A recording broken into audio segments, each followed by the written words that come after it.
কচুরিপানা ও পানির প্রবল চাপে জগন্নাথপুরে বাঁশের সেতু ধস, চরম দুর্ভোগে এলাকাবাসী। মুবিন উদ্দিনের পাঠানো ভিডিওচিত্রে দেখুন বিস্তারিত। আসসালামু আলাইকুম।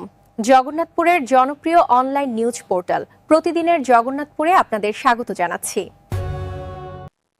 সুনামগঞ্জের জগন্নাথপুর উপজেলার ইসমাইল চক গ্রামের পাশে কাটা গাঙের উপর নির্মিত গুরুত্বপূর্ণ একটি বাঁশের সেতু ভেঙে পড়েছে। উজান থেকে ভেসে আসা অতিরিক্ত কচুরিপানা ও পানির প্রবল চাপে সেতুটি ধসে পড়ে বলে জানা গেছে। এর ফলে স্থানীয় এলাকাবাসীর চলাচলে চরম দুর্ভোগের সৃষ্টি হয়েছে। স্থানীয় সূত্রে জানা যায়, ইসমাইল চক গ্রামসহ আশেপাশের এলাকার শত শত মানুষের চলাচলের একমাত্র ভরসা ছিল এই বাঁশের সেতুটি।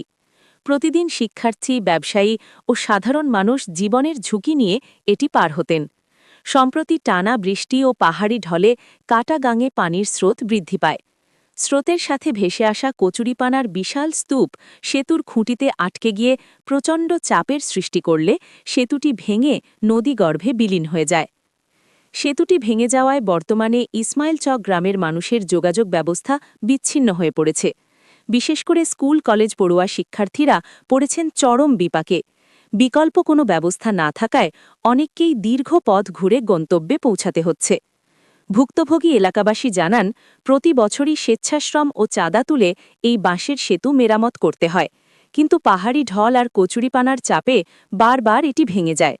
যাতায়াত সমস্যার স্থায়ী সমাধানের জন্য তারা সংশ্লিষ্ট কর্তৃপক্ষের কাছে কাটা গাঙের উপর একটি স্থায়ী আরসিসি বা বেইলি সেতু নির্মাণের জোর দাবি জানিয়েছেন। গত পরশু দিন আগে দেখছি ব্রিজটা মানে জার্মনের ডিভা লাগিয়েছি দেখিয়া ওই যে ফুলটা তো ভাঙিয়ে দিব গিয়ে আমি আমার ভুয়া আছিল লগে। এরপরে অজুদ্রে কইলা লাগছে, আমার ভুয়ারে কইলা লাগ হরিয়ার বাঁচিও দুইটা রাজদিন আর মহিউদ্দিন লাগিয়া প্রায় 1 ঘন্টার সময় সাফ করিয়া আস্তা ব্রিজের ফুল সাফ করিয়া সুন্দর করে দিয়েছি। কইছি মানুষের যাতায়াতের রাস্তাটা থাকুক, মানুষের খেদমত রহমত আছে। এইটা করতে গিতা কালকে আমি আজকে সকালের সময় আমি দেখতে ইয়া জিভা লাগিয়েছি কি আমি একটা মানুষ পাইছি না, বহুত মানুষ হয়েছি পাইছি না পাইয়া কর্মকিতা আমি তো একলা বুড়া মানুষ আর মানুষ হয় না কর্মকিলা বলে যে কত মানুষ অফারে আসতে যায়, একটা নৌকো কাঙ্গ নাই।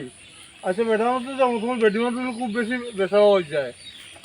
আর এই বৈশাখ দিনও হিপারে অত দান সামনে মানুষ যাইতো, সামনে আইতো।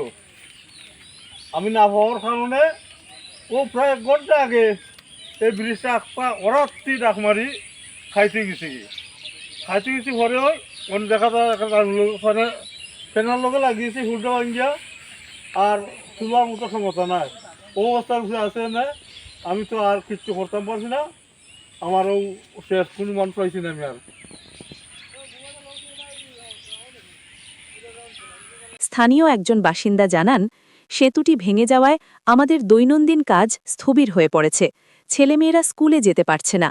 আমাদের একটাই দাবি, এখানে যেন দ্রুত একটি সরকারি সেতু নির্মাণ করা হয়।